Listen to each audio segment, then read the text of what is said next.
Од денеска почнува Великденскиот пост, еден од најстрогите и најдолгите постови кои го практикуваат многу православни верници.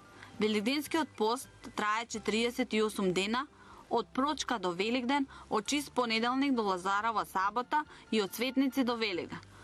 Постот кај народот е познат како откажување од мрсна и обилна храна, а во Светото писмо се нарекува мајка на здравието. Во христијанството постот не значи само забрана на јадење месо или производ од животинско потекло, туку функцијата на постот е и правилен духовен развој.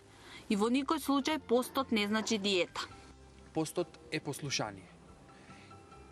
Постот им бил даден уште на нашите прародители Адам и Ева во рајот, кога Бог им рекол можете да јадете од секое дрво или од секој плод во рајската градина, освен од дрвото за познавање на доброто и злото.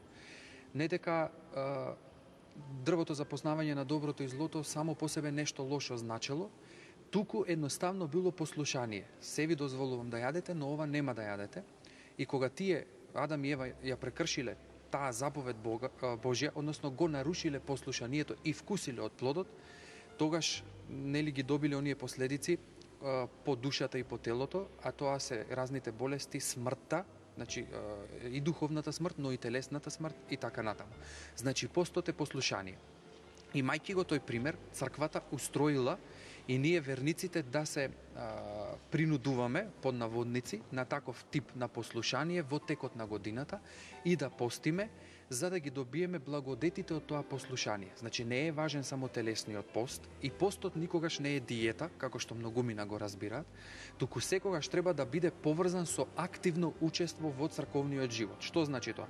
Покрај телесното постење, значи на телото да му го дадеме подвигот, треба и духовно да постиме, значи лишувајќи се од секакви дела, не дела фактички, односно правење лоши работи, да ги посетуваме службите во црквата, особено сега за Великден, значи има секоја среда и петок служби од сабајле, петок има акатист кон Пресвета Богородица, добро е сите да присуствуваат во црквите и да носат лепче на акатистот.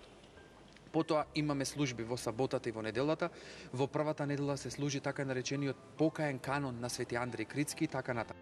За време на великденските пости, само на празниците, благовештени и цветници е дозволено да се јаде риба. Великденскиот и богородичниот пост се постат подеднакво. Што значи тоа?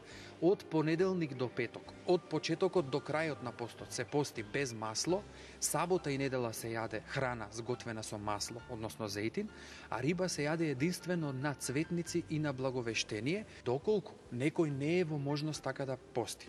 Поради телесни пречки, психички пречки, психофизички, значи состојби и така натаму тешка работа, пие лекарства, може да дојде во црква и од свештеник да побара разрешување на постот и во согласност со неговите сили и неговата состојба, свештеникот ќе му укаже како да пости. Не треба верниците сами да си зимаат правило како да постат. Значи само во консултација и по благослов од свештеник, кој што би требало да биде нивниот духовен отец. Сите ние треба да си имаме еден свештеник кој што ќе биде наш духовен отец и кога ќе го прашуваме за се од црковниот живот и од духовниот живот. Како што имаме телесен лекар или лекар за телото, треба да имаме и духовен лекар или лекар за душата. Не се правилни оние постапки или традиции кои што ги прават верниците кога се пости. Например, првата недела пости строг пост и оди причести се. Не. Особено е забрането во сабота да се пости строг пост, освен единствениот ден кога се пости, единствената сабота кога се пости строг пост, а тоа е Велика сабота, саботата пред Великден. Значи, треба да дојдат и да се консултираат со свештеник. Ниту она 3 дена ќе постам без масло и ќе да се причестам, во никој случај. Не се бара само постот, туку се бара и исповедање на гревовите. Од постот, според црковните канони, има олеснување за болните, бремените жени, доилките и децата, но сето тоа со одобрение или благослов од свештено лице.